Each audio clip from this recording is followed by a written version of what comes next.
नमस्कार विद्यार्थी मित्रांनो, आज आपण विषय इतिहास पाठ 8 पर्यटन आणि इतिहास या पाठाचा अभ्यास करणार आहोत. प्रस्तावना. आपल्या देशाची पर्यटनाची परंपरा प्राचीन काळापासून चालू आहे. मानवाला नेहमीच आपल्या भूतकाळातील ऐतिहासिक घटनांचे कुतूहल वाटत आहे. आपल्या मूळ भौगोलिक स्थानापासून दूर असलेल्या प्रदेशात मनात काही उद्देश ठेवून ठराविक काळासाठी पर्यटन स्थळांना भेट देण्याकरता केलेला प्रवास म्हणजे पर्यटन होय. या भागातील अभ्यास घटक आहेत पर्यटनाची परंपरा, पर्यटनाचे प्रकार. या घटकांचा सविस्तर अभ्यास आपण या भागामध्ये करणार आहोत.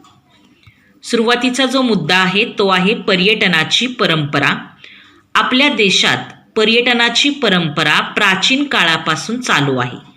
तीर्थक्षेत्रांना भेट देणे, स्थानिक जत्रा-यात्रांना जाणे, विद्याभ्यासासाठी दूरच्या प्रदेशात जाणे, व्यापारासाठी जाणे या निमित्ताने पूर्वी पर्यटन घडून येत असे. थोडक्यात मानवाला खूप पूर्वीपासून फिरण्याची आवड आहे. पहा की प्राचीन काळी जो प्रवासाचा उद्देश होता तो उद्देश कोणता होता तर नवीन प्रदेशाचा शोध घेणे, तसेच व्यापार करणे व धार्मिक स्थळांना भेट देणे हा उद्देश होता. हे प्रवासी व व्यापारी विविध भूप्रदेश, देश व राज्यातून प्रवास करत असत आणि प्रवास व व्यापार यातून विविध मानवी समूह, संस्कृती यांची परस्पर ओळख झाली. अनेक गोष्टींची देवाणघेवाण होऊ लागली आणि त्यातूनच पर्यटन ही संकल्पना उदयास येऊ लागली. माहीत आहे का तुम्हाला, बौद्ध वाङ्मयात लोकांच्या उद्बोधनासाठी स्वतः गौतम बुद्धांनी भारतातील अनेक प्राचीन शहरांना भेटी दिल्याचे उल्लेख आहेत. बौद्ध भिक्खूंना सतत भ्रमण करत राहणे आवश्यक आहे असे, तसेच जैन मुनी आणि साधू हेही सतत भ्रमण करत असत. इसवी सन 630 मध्ये चीनी प्रवासी युआन शांग चीनमधून भारतात आला होता. मध्ययुगात संत नामदेव, संत एकनाथ, गुरु नानक देव, रामदास स्वामी हे भारत भ्रमण करत होते. त्यानंतरचा जो मुद्दा आहे तो आहे पर्यटन. दूरवरच्या स्थळांना विशिष्ट हेतूने भेट देण्यासाठी प्रवास करणे म्हणजे पर्यटन होय. पर्यटन म्हणजे काय तर दूरवरच्या स्थळांना विशिष्ट हेतूने भेट देण्यासाठी प्रवास करणे म्हणजे पर्यटन होय.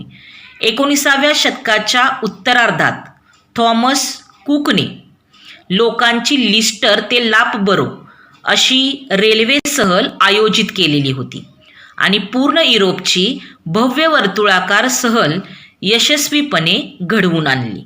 कुकनेच पर्यटक तिकिटे विकण्याचा एजन्सी व्यवसाय सुरू केला आणि यातूनच आधुनिक पर्यटन युग सुरू झाले. थॉमस कुकने लोकांची लिस्टर ते लाफबरो अशी रेल्वे सहल आयोजित केलेली होती आणि ती पूर्णतः यशस्वीपणे घडवून आणली आणि कुकनेच पर्यटक तिकिटे विकण्याचा एजन्सी व्यवसाय सुरू केला आणि त्यातूनच आधुनिक पर्यटन युग सुरू झाले.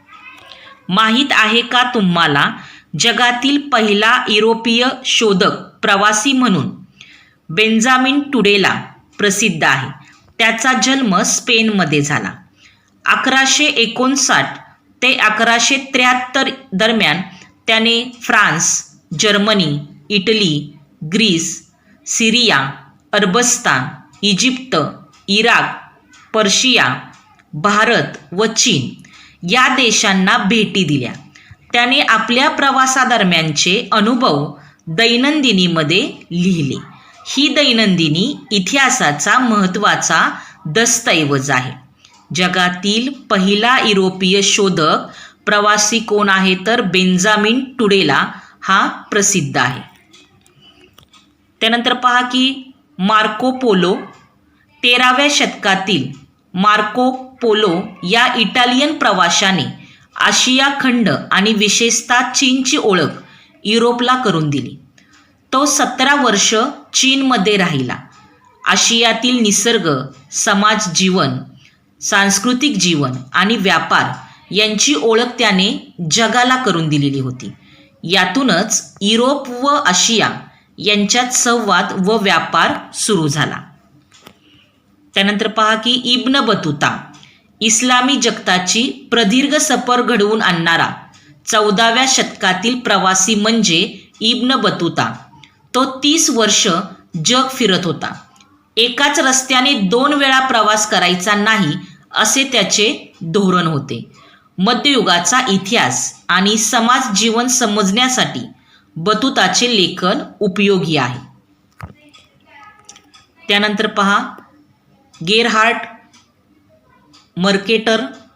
16व्या शतकातील गेरहार्ड मर्केटर हा जगाचा नकाशा आणि पृथ्वीचा गोल बनवणारा नकाशा आरेखक म्हणून प्रसिद्ध आहे. त्याच्यामुळे युरोपातील शोध मोहिमांना गती मिळाली. माहीत आहे का तुम्हाला, तीर्थयात्रेसाठी देशाच्या एका टोकापासून दुसऱ्या टोकापर्यंत पायी प्रवास करण्याची परंपरा भारतामध्ये पूर्वीपासून प्रचलित होती. महाराष्ट्रातून उत्तरेकडे अयोध्येपर्यंत व तिथून पुन्हा महाराष्ट्रापर्यंत प्रवासाचे वर्णन विष्णुभट गोडसे यांनी लिहून ठेवले आहे. माझा प्रवास हे त्यांच्या प्रवास वर्णनाच्या पुस्तकाचे नाव आहे. विष्णुभट गोडसे यांचा माझा प्रवास हे त्यांच्या प्रवास वर्णनाच्या पुस्तकाचे नाव आहे. या पुस्तकाचे वैशिष्ट्य म्हणजे विष्णू भटांनी हा प्रवास 1857च्या स्वातंत्र्य संग्रामाच्या काळात केला आणि या स्वातंत्र्य संग्रामासंबंधीच्या अनेक गोष्टींचे ते प्रत्यक्ष साक्षीदार होते. त्यामुळे या स्वातंत्र्य संग्रामाचे आणि विशेषतः राणी लक्ष्मीबाई यांच्या जीवनाविषयीचे अनेक तपशील आपल्याला समजतात.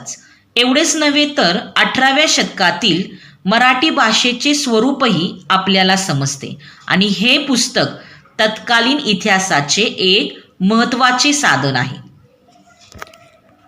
त्यानंतरचा जो मुद्दा आहे तो आहे पर्यटनाचे प्रकार. पर्यटनाचे प्रकार. आधुनिक काळात पर्यटन हा एक स्वतंत्र असा स्थानिक, आंतरराज्यीय, राष्ट्रीय आणि आंतरराष्ट्रीय व्यवसाय झालेला आहे.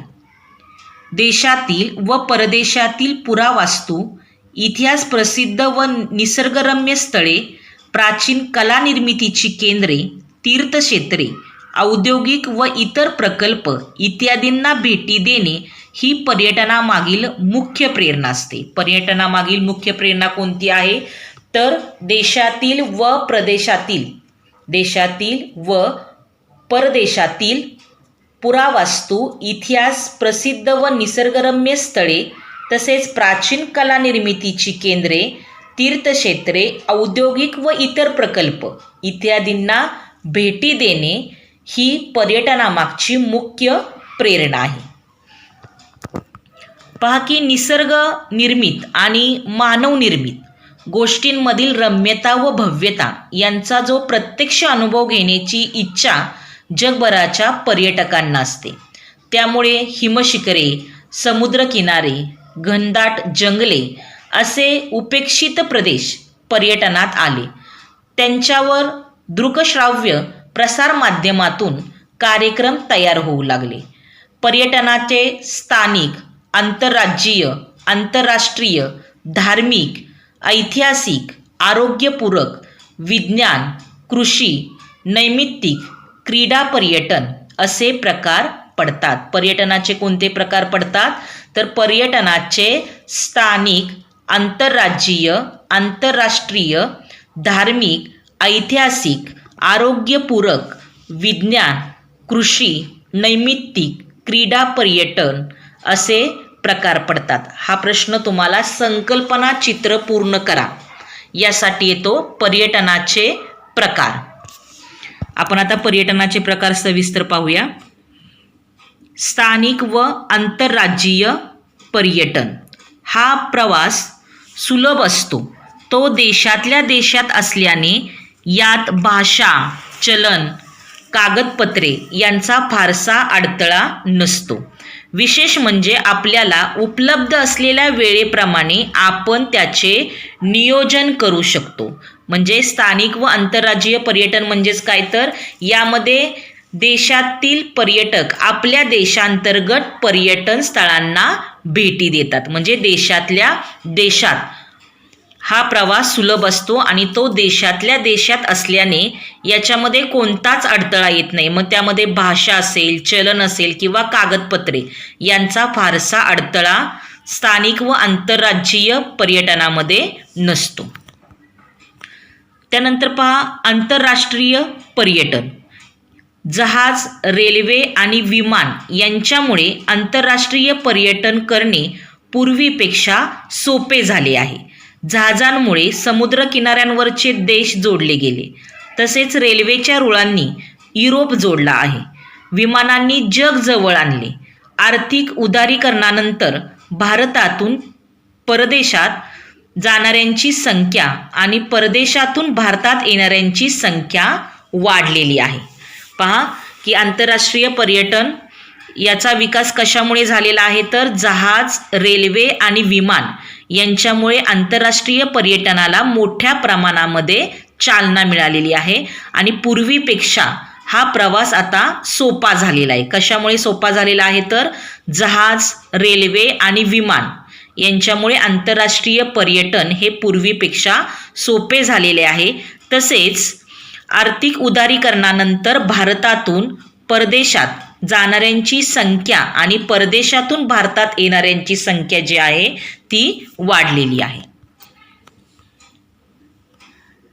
आता याच्यामध्ये काय आपल्याला म्हणता येईल तर उदाहरणार्थ अभ्यास, विरंगुळा, स्थलदर्शन, व्यावसायिक कामे म्हणजेच बैठके असतील किंवा करार मदार असतील इत्यादी, तसेच चित्रपटांचे चित्रीकरण यांसारख्या कामासाठी देश विदेशात येणाऱ्या जाणाऱ्या पर्यटकांचे प्रमाण वाढलेले आहे. आंतरराष्ट्रीय पर्यटनामध्ये कशाचा समावेश होतो तर अभ्यास असेल किंवा विरंगुळ असेल, स्थलदर्शन, व्यावसायिक कामे, तसेच बैठका, करार मदार इत्यादी, तसेच चित्रपटांचे चित्रीकरण यांसारख्या कामासाठी देश विदेशात येणाऱ्या जाणाऱ्या पर्यटकांचे प्रमाण वाढलेले आहे. त्यानंतरचा जो मुद्दा आहे तो आहे ऐतिहासिक पर्यटन. आता पहा की संपूर्ण जगभरातील हा एक महत्त्वाचा पर्यटन प्रकार आहे. लोकांचे इतिहासाच्या संदर्भातील कुतूहल लक्षात घेऊन ऐतिहासिक पर्यटन सहलींचे आयोजन केले जाते. महाराष्ट्रात छत्रपती शिवाजी महाराजांची संबंधित असणाऱ्या किल्ल्यांवर दुर्ग अभ्यासक गोपाळ निळकंठ दांडेकर दुर्ग भ्रमण यात्रा आयोजित करत असत. तसेच भारतीय पातळीवर राजस्थानातील किल्ले, महात्मा गांधी आणि आचार्य विनोबा भावे यांच्याशी संबंधित आश्रम, 1857च्या स्वातंत्र्य लढ्याशी संबंधित स्थळे अशीही ऐतिहासिक ठिकाणच्या सहली आयोजित केल्या जातात. म्हणजेच ऐतिहासिक पर्यटन हा संपूर्ण जगभरातील एक महत्त्वाचा पर्यटन प्रकार आहे. तसेच लोकांच्या इतिहासाच्या संदर्भातील कुतूहल लक्षात घेऊन ऐतिहासिक पर्यटन सहलींचे आयोजन केले जाते. आणि पहा की मानवाला नेहमीच आपल्या भूतकाळातील ऐतिहासिक घटना, ऐतिहासिक स्मारके, मंदिरे, राजवाडे, घरे, किल्ले, गुहा, लेणी इत्यादी विषयांचे कुतूहल असते आणि व्यक्ती ऐतिहासिक स्थळांना भेट देतो किंवा भेट देण्यासाठी मनुष्य हा प्रवास करतो.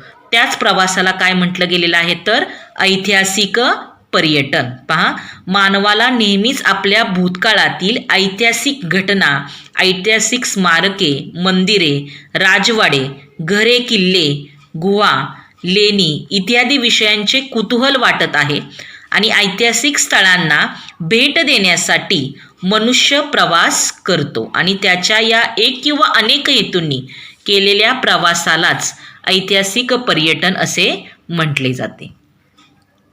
त्यानंतरचा मुद्दा आहे पहा भौगोलिक पर्यटन. आता यात विविध भौगोलिक वैशिष्ट्ये निरीक्षणासाठी पर्यटन केले जाते. यामध्ये विविध भौगोलिक वैशिष्ट्ये निरीक्षणासाठी पर्यटन केले जाते. अभयारण्य, व्हॅली ऑफ फ्लॉवर्स उत्तराखंड, समुद्रकिनारे, भौगोलिक वैशिष्ट्यपूर्ण स्थळे उदाहरणार्थ लोणार सरोवर, निघोज येथील रांजणखळगे इत्यादींचा समावेश भौगोलिक पर्यटनामध्ये होतो.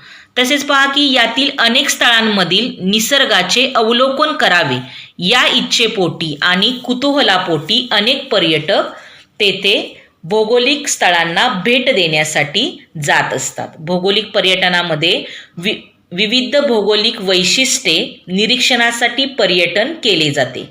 मग अभयारण्य असतील किंवा व्हॅली ऑफ फ्लॉवर्स उत्तराखंड, समुद्रकिनारे तसेच भौगोलिक वैशिष्ट्यपूर्ण स्थळे उदाहरणार्थ लोणार सरोवर, निघोज येथील रांजणखळगे इत्यादींचा समावेश हा भौगोलिक पर्यटनामध्ये केला जातो. आणि निसर्गाचे अवलोकन करणे या इच्छेपोटी भौगोलिक पर्यटन केले जाते. पहा तुमच्या पुढे जे चित्र दिसत आहे ते चित्र आहे valley of flowers. Valley of flowers हे भारतातील उत्तराखंड राज्यातील राष्ट्रीय उद्यान आहे. व्हॅली ऑफ फ्लॉवर्स हे भारतातील उत्तराखंड राज्यातील राष्ट्रीय उद्यान आहे. या उद्यानाला जागतिक वारसा स्थळ म्हणून मान मिळालेला आहे. या उद्यानाला जागतिक वारसा स्थळ म्हणून मान मिळालेला आहे. व्हॅली ऑफ फ्लॉवर्स हे भारतातील उत्तराखंड राज्यातील राष्ट्रीय उद्यान आहे आणि या उद्यानाला जागतिक वारसा स्थळ म्हणून मान मिळालेला आहे. माहीत करून घ्या. जगभरातील विविध समाजातील लोक अनेक ठिकाणी विखुरलेले आहेत. त्यांच्यामध्ये प्रचलित असलेल्या पुराणकथा आणि त्या पुराणकथांशी जोडली गेलेली भौगोलिक स्थळे यांमुळे त्यांच्यातील एकात्मतेची भावना टिकून राहते. त्या स्थळांना भेट देण्यात महत्त्व येते. त्यातूनच धार्मिक पर्यटनाची सुरुवात होते. उदाहरणार्थ चारधाम, 12 ज्योतिर्लिंगे यांमधील बहुसंख्य ठिकाणी लोकांची सोय व्हावी म्हणून पुण्यश्लोक अहिल्याबाई होळकर यांनी आपल्या व्यक्तिगत गंगाजळीतून लोकोपयोगी कामे केलेली आहेत.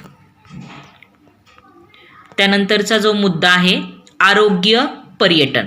भारतातील वैद्यकीय सेवा व सुविधा पाश्चात्यांच्या मते स्वस्त व दर्जेदार आहेत आणि या कारणास्तव परदेशी लोक भारतात येऊ लागले आहेत आणि भारतात मुबलक सूर्यप्रकाश उपलब्ध असतो. त्याचा लाभ घेण्यासाठी कितीतरी लोक हे भारतात येतात. मग त्यामध्ये योग शिक्षण आणि आयुर्वेदिक उपचारांसाठी परदेशी पर्यटक भारतामध्ये येतात. आरोग्य पर्यटन म्हणजेच काय तर वैद्यकीय उपचार असतील किंवा पारंपरिक उपचार असतील, नैसर्गिक उपचार असतील यासाठी केले जाणारे विविध शहरात व देशांतर्गत पर्यटन याचा समावेश आरोग्य पर्यटनामध्ये होतो. मग भारतातील वैद्यकीय सेवा ज्या आहेत या सेवा व सुविधा पाश्चात्यांच्या मते स्वस्त आणि काय आहेत तर दर्जेदार आहेत आणि भारतामध्ये मुबलक प्रमाणामध्ये सूर्यप्रकाश उपलब्ध असतो. त्यासाठी परदेशी जे लोक आहेत हे परदेशी लोक भारतामध्ये येतात. तसेच योग शिक्षण आणि आयुर्वेदिक उपचारांसाठी परदेशी पर्यटक हे भारतामध्ये येतात.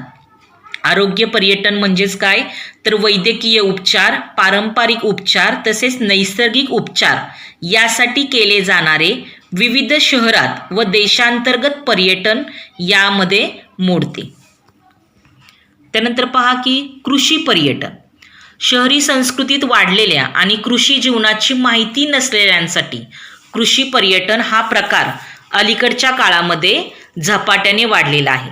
त्याचबरोबर अलीकडे भारतीय शेतकरी दूरवरच्या कृषी संशोधन केंद्र, कृषी विद्यापीठे, इस्रायलसारखे शेतीच्या क्षेत्रात अभिनव प्रयोगाद्वारे नवीन तंत्रज्ञान विकसित करणारे देश यांसारख्या ठिकाणांना शेतीच्या आधुनिक तंत्रज्ञानाची माहिती करून घेण्यासाठी भेट देऊ लागले आहेत. म्हणजे कृषी पर्यटन कशासाठी आहे तर जे शहरी संस्कृतीमध्ये वाढलेले आहेत आणि या शहरी संस्कृतीत वाढलेल्यांना कृषी जीवनाची माहिती नसते आणि असे लोक जे आहेत यांच्यासाठी कृषी पर्यटन हा प्रकार अलीकडच्या काळात झपाट्याने वाढलेला आहे. शहरी संस्कृतीत वाढलेल्या आणि कृषी जीवनाची माहिती नसलेल्यांसाठी कृषी पर्यटन हा प्रकार अलीकडच्या काळात झपाट्याने वाढलेले आहे.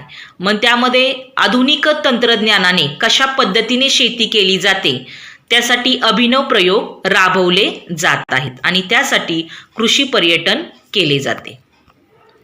त्यानंतरचा जो मुद्दा आहे तो आहे क्रीडा पर्यटन. क्रीडा पर्यटन हा 20व्या शतकात उदयाला आलेला एक प्रकार आहे. क्रीडा पर्यटन हा 20व्या शतकात उदयाला आलेला एक प्रकार आहे. जागतिक पातळीवर ऑलिम्पिक, विम्बल्डन आणि जागतिक बुद्धिबळ स्पर्धा, आंतरराष्ट्रीय क्रिकेटच्या स्पर्धा, तर भारतीय पातळीवर हिमालयीन कार रॅली आणि महाराष्ट्र पातळीवर महाराष्ट्र केसरी कुस्ती स्पर्धा यांसारखे प्रकार आहेत. हे सामने पाहायला जाणे म्हणजे क्रीडा पर्यटन होय. याच्यामध्ये जागतिक पातळीवर भरणाऱ्या स्पर्धा असतील किंवा भारतीय पातळीवर भरणाऱ्या स्पर्धा असतील किंवा महाराष्ट्र पातळीवर भरणाऱ्या स्पर्धा असतील, या स्पर्धेतील सामने जे आहेत हे सामने पाहण्यासाठी लोक जातात. त्यांनाच काय म्हटलं गेलेलं आहे तर क्रीडा पर्यटन. म्हणजे सामने पाहायला जाणे म्हणजेच काय तर क्रीडा पर्यटन. मग जागतिक पातळीवर, भारतीय पातळीवर आणि महाराष्ट्र पातळीवर. आणि त्यानंतरचा जो मुद्दा आहे तो आहे नैमित्तिक पर्यटन. म्हणजेच काय तर माणूस पर्यटनासाठी कारणे शोधत असतो. माणूस पर्यटनासाठी कारणे शोधत असतो. 21व्या शतकात अशा अनेक संधी उपलब्ध झालेल्या आहेत. उदाहरणार्थ जगभरातील विविध देशांमधील फिल्म फेस्टिवल्स, संमेलने, आंतरराष्ट्रीय पुस्तक प्रदर्शने इत्यादी अशा कारणांसाठी लोक ठिकठिकाणी जात असतात आणि महाराष्ट्रातील साहित्य रसिकही दरवर्षी भरणाऱ्या अखिल भारतीय मराठी साहित्य संमेलनासाठी जात असतात. नैमित्तिक पर्यटनामध्ये माणूस पर्यटनासाठी काय करत असतो तर कारणे शोधत असतो. मग ती कारणे कोणती असतील तर उदाहरणार्थ विविध देशांमधील फिल्म फेस्टिवल्स, संमेलने, आंतरराष्ट्रीय पुस्तक प्रदर्शने इत्यादी कारणे आहेत. तसेच अशा अनेक कारणांसाठी लोक एका ठिकाणाहून दुसऱ्या ठिकाणी जात असतात. पहा की याच्यावर तुम्हाला असा प्रश्न येतो, पर्यटनाचे प्रकार स्पष्ट करा. पर्यटनाचे प्रकार स्पष्ट करा. त्याच्यामध्ये आपण काय काय अभ्यासलेले आहे तर पर्यटनाचे प्रकार कोणते अभ्यासले? पर्यटनाचे स्थानिक, आंतरराज्यीय, आंतरराष्ट्रीय, धार्मिक, ऐतिहासिक, आरोग्यपूर्वक, विज्ञान, भौगोलिक, कृषी, नैमित्तिक, क्रीडा पर्यटन असे प्रकार पडतात. हा तुमचा आजचा अभ्यास आहे. प्रश्न 1, पर्यटन म्हणजे काय? प्रश्न 2, कुकने कोणता व्यवसाय सुरू केला?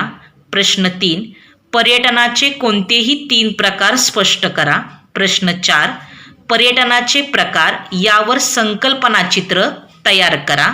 प्रश्न 5, मार्को पोलो यांची माहिती लिहा. सर्व विद्यार्थ्यांनी हा अभ्यास आपल्या विषयाच्या वहीमध्ये लिहायचा आहे.